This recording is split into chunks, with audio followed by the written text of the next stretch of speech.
मेरी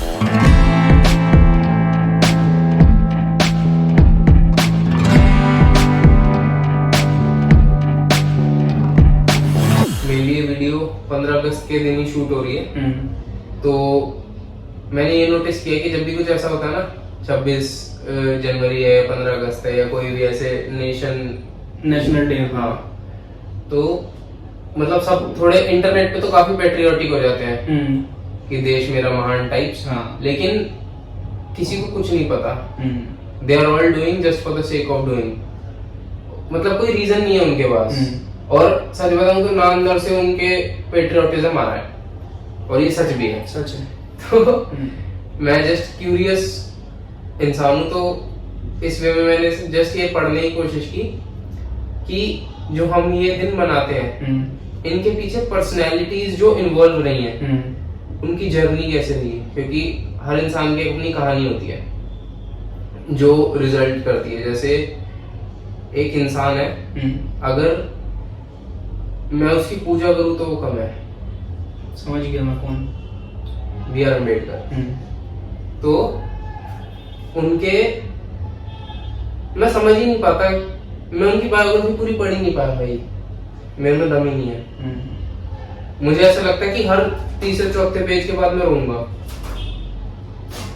इतनी हार्डशिप्स उस इंसान की लाइफ में, और मैं तो कब बताया कि बेसिक डिग्रीज उनके पास क्या थी। हाँ। हमको नाम नहीं पता उनकी बेस डिग्रीज के, तो एडवांस सोच। तो उस इंसान ने सब अचीव किया तब जब उसको पढ़ने नहीं दिया जा रहा था, जब उसको ये नहीं पता था कि हो सकता है अगले पल मेरे घर के जितने लोग हैं ना, सबको कोई बीमारी हो जाए और सामने ऊंची जाति के लोग हम पे हंसेंगे और हम मरेंगे। सोचो उस बच्चे का मेंटल स्टेटस क्या रहता होगा। हम स्कूल जाते हैं तो हम धमकी देते भाई टीचर को कि गेट एक ही है, बाहर मिलना। 3-4 साल का था जब वो, और जब वो स्कूल जा रहे थे, तो उस दिन से लेके जब तक वो कोलंबिया नहीं गए, तब तक उनको हर बार टीचर बोलता था कि बैठना है तो क्लास से बाहर बैठना पड़ेगा, और क्लास के अंदर बैठने वालों का ना भाई नामो निशान नहीं है। कौन जानता है? एक नाम गिनाओ, अगर तुम देख रहे हो तो एक नाम गिनाओ जो उस क्लास में बैठे थे, जिस क्लास के बाहर अम्बेडकर बैठे थे। किसका नाम याद है तुम्हें? किसी ने। तो सोच क्या मेंटल स्टेटस रहा होगा उस बच्चे का। और उस बंदे ने कॉन्स्टिट्यूशन लिखा, और मतलब ग्रेटनेस ही एक डिफरेंट लेवल की होती है भाई। जैसे हम बहुत बार ये बोलते हैं, बड़ा कॉमनली सुनते हैं कि ये इंसान बहुत ब्लेस्ड है, भगवान इसके बहुत साथ है। ठीक है, हम सलमान खान को बोलते हैं कि सलमान खान बहुत ब्लेस्ड है। ठीक है, मतलब एक तरीके से एक छत्र राज है उसका इंडस्ट्री पे। हम शाहरुख खान को बोलते हैं बहुत ब्लेस्ड है। और ये लोग, अगर मैं वैसे बोलूं तो भाई ये लोग ब्लेस्ड नहीं है, इन्होंने काम किया है। ठीक है, किसी को भी मतलब ऐसे राज नहीं मिलता, और अगर राज मिलता है तो उतनी जल्दी चला भी जाता है अगर वो रूलर वीक हो तो। शाहरुख खान और सलमान खान को हम ऐसे सोचते कि अगर उन्होंने इस लेवल का काम किया ना, तो उनका नाम उनके काम से आज बहुत बड़ा हो चुका है। ठीक है, तो ये जो डिस्टेंस है, हम इसको बोलते हैं कि इसके बेसिस पे बोलते हैं कि वो इंसान ब्लेस्ड है, कि भगवान ने इस इंसान का बड़ा साथ दिया है। अब एक ऐसे इंसान के बारे में सोच जिसकी जिंदगी पढ़ के तेरे को लगे कि भाई क्या दुश्मनी निकाली हो भगवान ने इससे। मैं तो टूट जाता भाई इन बंदे भाई। हर दिन वो बंदा सांस कैसे लेता था जब से पैदा हुआ है, until the day he died। एक दिन वो बंदा खुशी से नहीं जिया। ठीक है, और रोज एक ऐसा चैलेंज कि इसके बाद सीधा डेथ है, रोज बेनागा। जब भगवान इतनी खुन्नस निकाल रहा है उस इंसान से, तो क्या मैं ये नहीं बोल सकता कि उस इंसान ने हर रोज भगवान को हराया है? तो असली कौन है? अब मैं इसमें किसी रिलीजन को नहीं बोल रहा कि ये कोई रिलीजन कमजोर है, ये रिलीजन का एंगल ही नहीं है, ये सिर्फ भीम का एंगल है। और रेदर देन और मैं तो खुला बोल रहा हूँ भाई, मेरे को महाभारत वाले भीम से ज्यादा तगड़े लगते हैं ये। सब बेवकूफ थे पांडव, पांचों के पांचों। मुझे एक पैसे की बुद्धि नहीं लगती भाई उन सब में। कर्ण बकरी बना देता पांचों के पांचों की अकेला। इनको जिताया गया है कृष्ण की वजह से, लेकिन वो एक अलग एंगल है। लेकिन जस्ट आप ये पढ़ो तो, रेदर देन स्टोरी पोस्ट करने से, उससे अगर सच बोलो तो आपके बैंक में पैसा नहीं जा रहा, ठीक है। आपने जय हिंद लगा दिया, ठीक है। अब हमारी गवर्नमेंट भी कर रही है कि पोस्ट अ सेल्फी विद तिरंगा, ठीक है। तो ये सोशली हमारे देश को एक सॉफ्ट पावर, ये एक बहुत बड़ी है अगर इसको मतलब सेंटर के लेवल से देखा जाए तो। अब मेजर लोगों को ये समझ भी नहीं आएगी, तो इस पर मैं बात भी नहीं करूंगा अभी कि soft power, hard power, smart power ये है क्या क्या। तो आज मैंने पढ़ा नेताजी के बारे में। बोस बंगाली फैमिली से बिलोंग करता हुआ इंसान भाई, और मतलब मैं इनको डायरेक्ट रख सकता हूँ मतलब फिजिकल लेवल पे अंबेडकर के लेवल पे। जैसे अंबेडकर इज ऑल ब्रेन्स, कि मतलब उस इंसान से खतरनाक दिमाग किसी का है ही नहीं। आज हम जो बी आर अम्बेडकर को इतना बड़ा लेजेंड मान रहे हैं, जिन्होंने उनके बारे में पढ़ा है, वो क्यों कह रहे हैं? क्योंकि हमारे इंडिया का जो कॉन्स्टिट्यूशन है ना, पूरे वर्ल्ड में बेस्ट है वो। सबसे ज्यादा टाइम लगा इसे लिखने में, और सबसे ज्यादा बड़ा है, सबसे ज्यादा बड़ा है। देख, अमेंडमेंट तो होती रहती है, टाइम के साथ चेंज तो लाने पड़ते हैं, लेकिन हमारा जो कॉन्स्टिट्यूशन है ना तो बहुत ज्यादा फ्लेक्सिबल है, ना बहुत ज्यादा रिजिड है। उसे कंडीशन के हिसाब से बदला जा सकता है। कुछ आर्टिकल ऐसे भी हैं जिनमें चेंज नहीं लाया जा सकता, और सही भी है। अगर उनमें चेंज लाया गया तो पॉलिटिकल जो भी पार्टी इंस्टेबिलिटी हो जाएगी, उनके पास कुछ ऐसी पावर्स भी आ सकती हैं जिससे वो कंडीशन हिला दे जो भी अभी है, स्टेबल ना। और इंडिया में लोगों को एक लूप होल्स का फायदा उठाने की एक अजीब बीमारी भी है, वो प्रमोट भी कर रहा है उन्हें हर कोई। कुछ ऐसी वेब सीरीज भी है, लेकिन ठीक भी है जब लूप होल एजुकेशन के पर्पस के लिए अच्छी है। लेकिन अगर आप उनको देख के कह रहे हो कि मैं भी स्कैम करूंगा, तो वो गलत है। पकड़े वो भी गए थे भाई, तुम बच्चों के तुम भी नहीं। लूप होल ठीक है, पता होने चाहिए, लेकिन उनका सामने वाले को बताओ कि भाई ये गलती है, इसे ठीक करो, नहीं तो कोई फायदा उठा सकता है।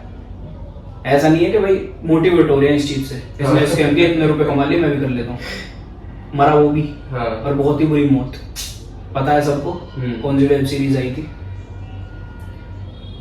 तो मेन बोस का ये, अगर मैं सिर्फ कहानी बोलूँ ना, तो हम इतनी पॉडकास्ट में बोल चुके हैं, और ये बात किसी से छुपी नहीं है नॉर्मली। उसके लिए हमारी पॉडकास्ट देखने की जरूरत नहीं है किसी को, कि जब हम पैदा होते हैं ना, हमारे हर एज में गोल्स होते हैं, ठीक है। जब हम बच्चे होते हैं तो हमारा गोल होता है कि हमारे आसपास के सर्कल में ना सबसे अच्छा टॉय हम पे होना चाहिए, ठीक है। जब हम थोड़े बड़े होते हैं, हमको ये होता है कि अब जैसे फोन्स आ गए, ठीक है, तो आजकल बच्चों को लगता है कि सबसे अच्छा फोन मेरे सर्कल में मेरे पास होना चाहिए। फ्लेक्स हमेशा से हमारे अंदर बचपन से आती है। थोड़े बड़े होते हैं तो हमको लगता है कि यार जितनी मतलब सबसे सुंदर बंदी है वो हमारी होनी चाहिए, ठीक है। और उसके बाद सबसे स्टेबल जॉब हमारी होनी चाहिए, और सबसे खुश फैमिली हमारी होनी चाहिए। ये हमारे हर स्टेज पे गोल्स होते हैं लाइफ में, हर कोई सोचता है। तो अगर मैं सुभाष चंद्र बोस को देखूं, बचपन से भाई पढ़ाई में मतलब भयंकर शार्प जिसे कहते हैं ना, कि उनका हाल ऐसा है, अगर वो स्कूल में जा रहे हैं ना, क्योंकि वो बचपन से रिबेल है। अब हम दोनों जैसे ही मान ले कि किसी की अनूही सुनी नहीं आज तक, लेकिन उनका क्या था, और उस टाइम ऐसा कोई बहुत बड़ी रूल बुक भी नहीं थी, तो वो बिल्कुल अगेंस्ट चले जाते थे सबके। टीचर ही पीट डाला, अगर कोई अंग्रेजी टीचर उनको कोई समझा रहा है, मतलब ब्रिटिश। जैसे एक उनकी बहुत फेमस है कि वो एग्जाम दे रहे थे, और जो एग्जामिनर था वो ब्रिटिशर था, तो वो क्या कर रहा था, सबके ना हाथों पे जो ताबीज वाबीज होते हैं वो उखाड़ रहा था, उनके हाथों से छीन रहा था। उससे क्या हो रहा था, लोगों को लग भी रही थी। तो बोस ये देख रहे थे, बोस कुछ पहन के नहीं गए, तो फिर वो भाषण देने लग गया कि ये ताबीज वाबीज ये सब नकली चीजें होती हैं, ये तुम्हारा फेक है, India is a fake country, फलाना ढिमकाना। 15-20 मिनट तक बहुत बकवास की उसने। तो बोस बड़े आराम से उठे और उस बोस ने बोला कि सर जो आप बता रहे थे ना, आई गॉट दैट, मतलब एग्जैक्टली जैसे आप बताना चाह रहे थे। आप बोल रहे हो कि असली पावर इंसान है और ये ताबीज वाबीज कुछ नहीं है, पोजीशन भी कुछ नहीं होती होगी फिर तो। उसने बोला yes of course, you are very intelligent lad. Boss ने बोला so can I do something जो मैं पहले दिन से करना चाहता था। तो फिर उसने ना हाँ बोला ना बोला। बॉस ने उतारी चप्पल और टाट पे बजाते चले और सिर्फ क्लास से बाहर।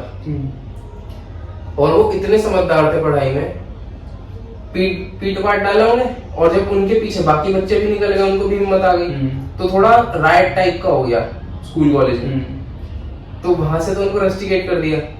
लेकिन इतने स्मार्ट थे पढ़ाई में कि जो वो जिला है प्रॉपरली, वहां पे जो लोग पावर में है ना, वो अब उस स्कूल पे प्रेशर डाल रहे हैं कि इस बच्चे को पढ़ाओ।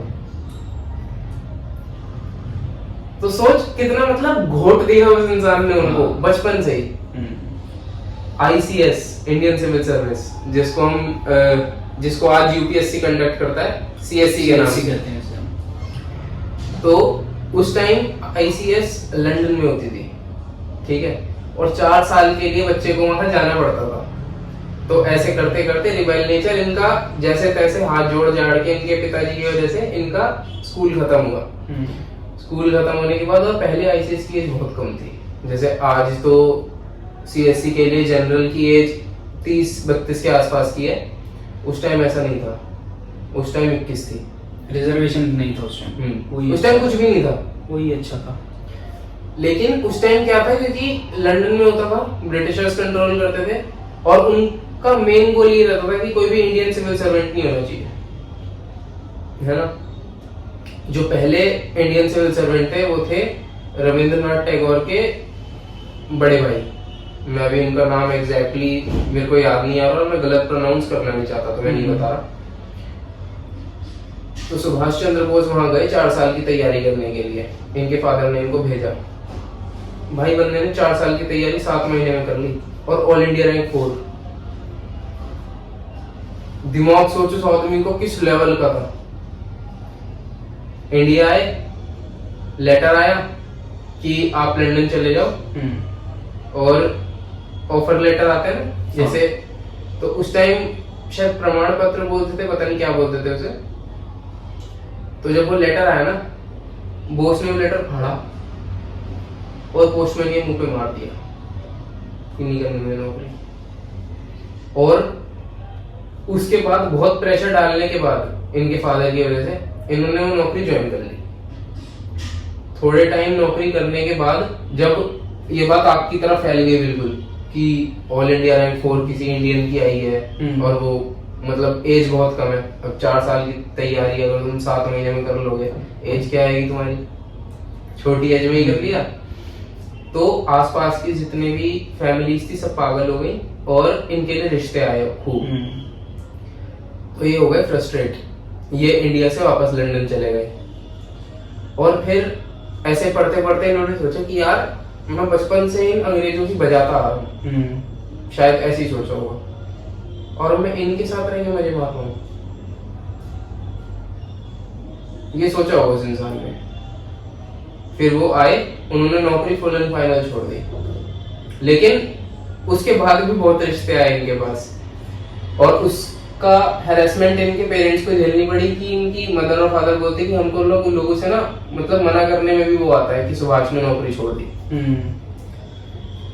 तो इनके पिताजी ने पूछा कि इतनी बड़ी नौकरी तुम्हारी लग गई, पहली बात तो तुम कर रहे हो, तुमने क्यों छोड़ दी?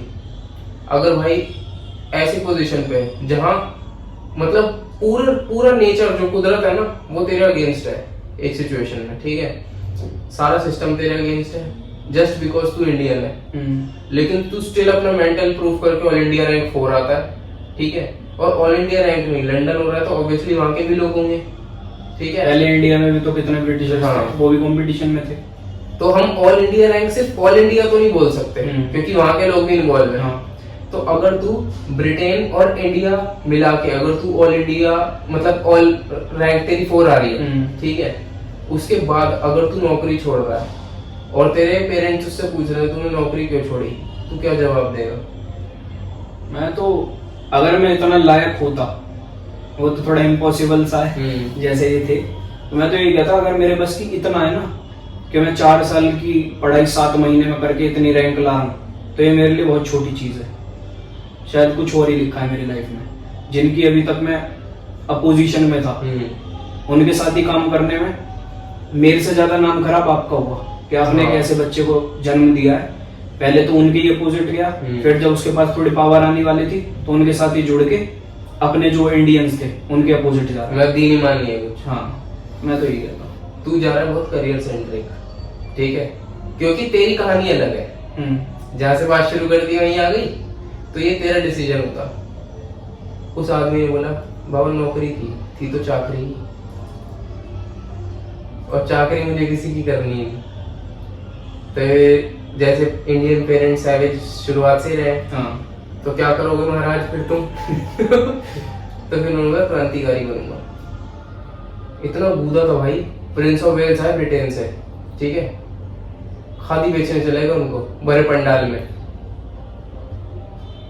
वहां पे इतने हिंदू सेंट्स आए हुए थे, मतलब सब वहां पे भैया ना ऊंची जाति जितने थे, तो वहां पे इनका स्वागत भी था, पूरे ब्रिटिश कस्टम्स भी थे, इंडिया के कस्टम्स भी थे। क्योंकि मेन ये था कि प्रिंस ऑफ वेल्स को इंडिया एक कमरे में बैठ के पूरा इंडिया दिखाना उनको। जिन्होंने प्रिंस ऑफ वेल्स को इंडिया बुलाया था उनका गोल ये था। तो इसीलिए मैंने पंडाल बोला क्योंकि वहाँ पे काफी हिंदू रिचुअल्स भी हो रहे थे। ऐसा बहुत जगह बोला है, अब था नहीं था, मैं क्योंकि वहां नहीं था मुझे पता नहीं, जो पढ़ा है वो बता रहे हैं। उनको खादी बेचने चले गए कि क्योंकि उस टाइम ब्रिटिशर्स अपना इंपोर्टेड कपड़ा हम पे थोपते थे कि इसको महंगे में खरीदो, और क्योंकि हमारे पास कोई मैन्युफैक्चरिंग यूनिट थी नहीं, हमको मजबूरी में खरीदना पड़ता था। और अगर हम नहीं खरीदते थे तो हमारे ऊपर ड्यूटीज लगा देते हैं इतनी, और अगर फिर भी ना मानो तो गुंडागर्दी। शरीर ढकने के लिए तो चाहिए यार। हाँ। चाहे महंगी मिले चाहे सस्ती मिले, बिल्कुल बेसिक नीड तो है नहीं। बिल्कुल बेसिक नीड है वो। खादी बेचने चलेगा प्रिंस ऑफ वेल्स को, इनको वहां से मार के भगा दिया, जेल हो गई, मतलब आधी जिंदगी उन्होंने जेल में काटी अपनी। तो ऐसे करते करते ये महात्मा गांधी को अपना मतलब गुरु मानते थे, लेकिन कभी भी मेंटल इन दोनों का मैच नहीं हुआ। क्योंकि एक ये था कि गांधी नेहरू नरम दल के थे और ये गरम दल के थे। ये सोच रहे थे कि अगर वर्ल्ड वॉर 2 होने वाली है, ठीक है, जापान और इन सब से अगर हम बात कर लें तो ब्रिटिशर्स ने इनकी भी तो मार ली है, हम तीनों मिलके इनको कर नहीं सकते। अब दुश्मन का दुश्मन दोस्त, ये बात इनको समझ में आ रही थी। गांधी ने बोला नहीं आराम से करेंगे। तो फिर उन्होंने एक बार बोला भी कि मतलब हर जगह आप ये नहीं कर सकते कि एक गाल पे चांटा खा दूसरा आगे कर दो, ये मारने का समय है। लेकिन गांधी नहीं माने, तो फिर उन्होंने वो पार्टी वार्टी छोड़ी इनकी, विद ऑल ड्यू रिस्पेक्ट। ये बंदा अकेला चला गया जापान, ठीक है, वहां पे उन सबको मना लिया आजाद हिंद फौज बनाने के लिए। वहां पे सबको ले लिया, वहां के लोग आए, उसके बाद गए सीधा जर्मनी हिटलर के पास। तो वहां का एक बड़ा एक अच्छा हुआ है कि जब हिटलर आता है, हिटलर इनसे आके हाथ मिलाता है, वो बोलता है Hitler how can I help you, तो बोलते हैं I want to meet Hitler please send him. तो समझ नहीं आता कि ये हुआ क्या। फिर दूसरा बंदा आता है, वो बोलता है hello I am Hitler how may I help you, तो कहता है hello I am Subhash Chandra Bose please send Hitler I want to meet him. तो ऐसे 3-4 बार हो जाता है, और सबकी बिल्कुल हालत टाइट कि मतलब ये आदमी कुछ जादू टोटका करता है, इसको पता लग गया है कि असली कौन है नकली कौन है। पहले तो डायरेक्ट भी नहीं आते थे ना मिलने, सिक्योरिटी पर्पस के लिए कई लोगों को इसी वजह से हिटलर अपने बहुत ज्यादा डबल्स रखता था।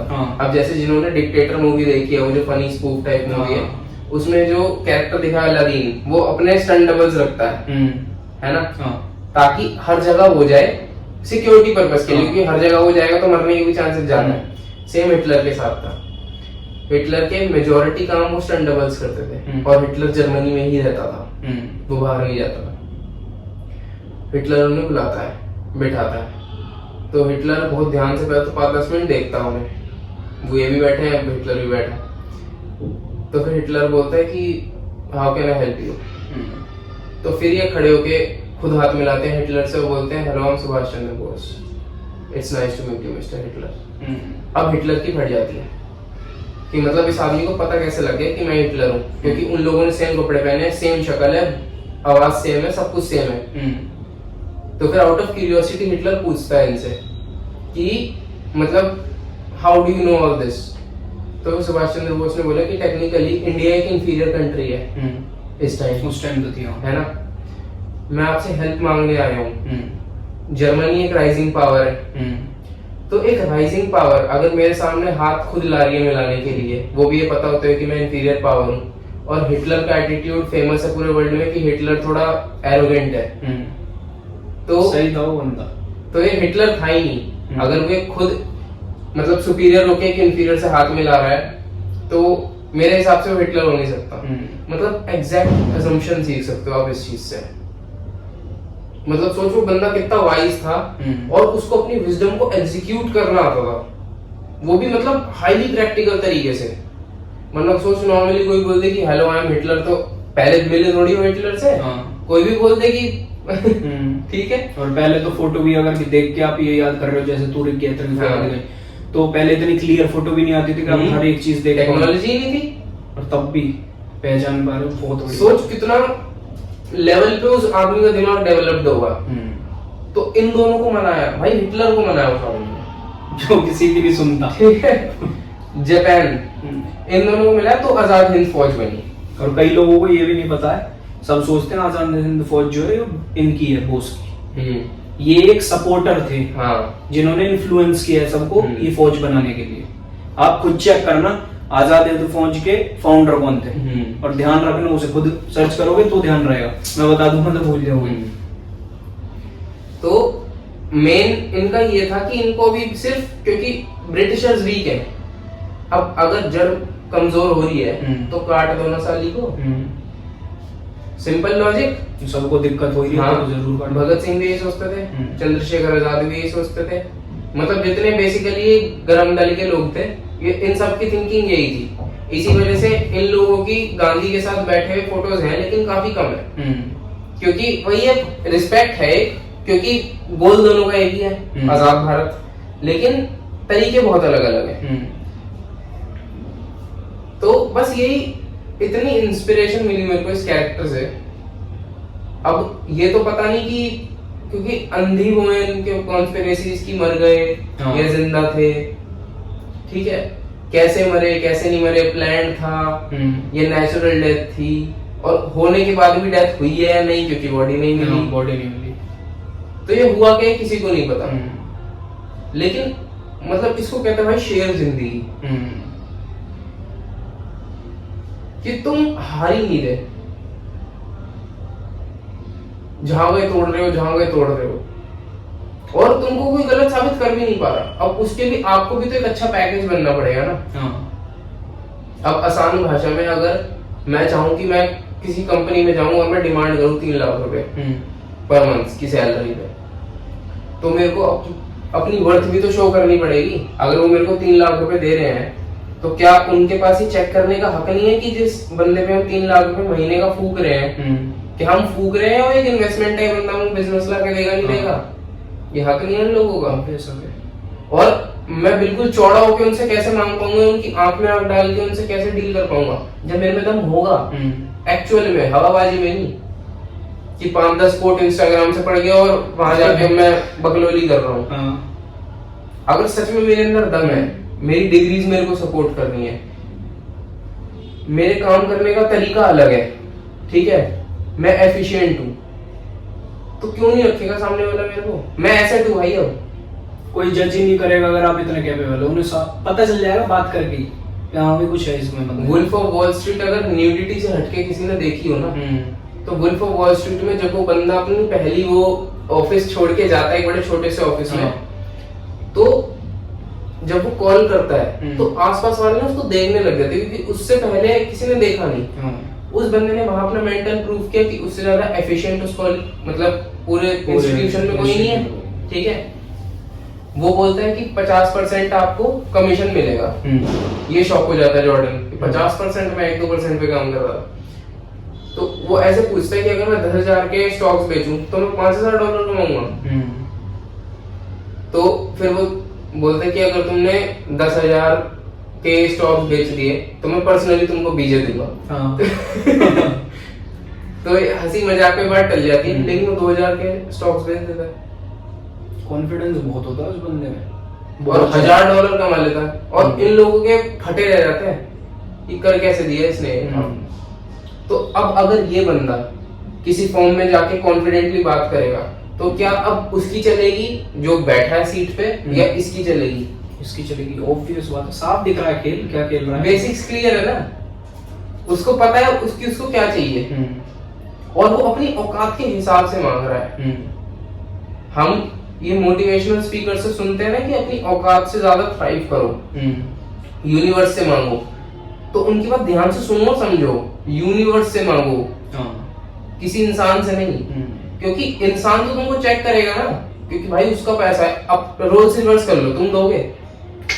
पहले तो भाई चेक करूंगा। चेक करोगे ना भाई, तुम्हारा हार्ड अर्न्ड मनी है।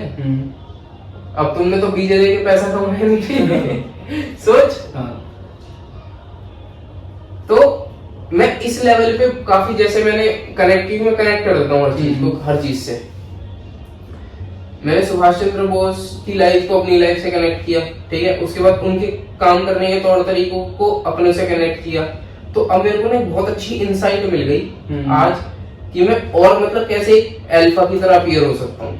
अब तक भी मैं कमजोर अपीयर नहीं होता था, लेकिन अब शायद मैंने वो डबल कर दी आज ही। इंप्रूवमेंट का चांस तो हर जगह है, और अभी तो आज किया ना, ऐसा तो है नहीं कि कल मेरा है ही नहीं, कल भी कुछ करूंगा, और जब तक हूं तब तक तो कर ही रहा हूं।